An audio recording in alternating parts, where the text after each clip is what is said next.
Snake, whatever happens to you, make sure you leave a descendant, okay? Are you saying you want to have my baby? No. I'm saying that in the 21st century, the genes of soldiers like you are going to be in high demand. Genes? Uh-huh.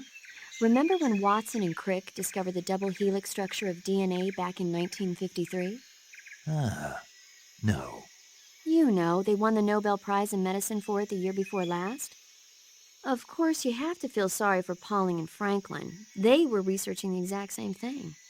Sorry, I don't follow.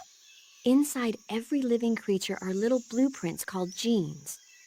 Through the union of the sperm and egg cells, these blueprints are transformed and inherited by the next generation. That's why parents and children resemble each other. The concept of genes was first proposed over 100 years ago by Mendel, but he didn't know what they were exactly. For a while, it was thought that chromosomes were composed not of deoxyribonucleic acid, but of proteins called polypeptides.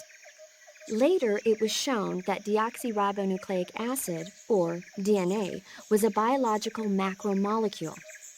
Then, 11 years ago, Watson and Crick discovered that DNA had a double helix structure. Yeah, this is all fascinating stuff, but what exactly does it have to do with me?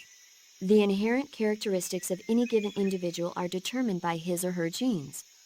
By duplicating a set of superior genes, a separate body with the same set of characteristics, a clone, can be created.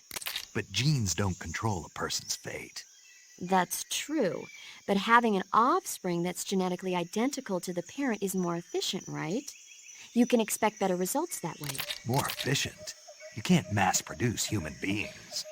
Maybe, but now that we know the true nature of genes, human cloning is that much closer to reality.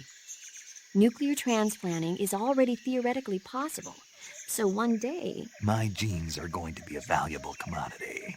Exactly. They'd never let that happen. Just think, even if your body dies, you survive and go on to bigger and better accomplishments. If you think about it, it's kind of an honor. Does that kind of technology seriously appeal to you? Well, I am a doctor. Hmm.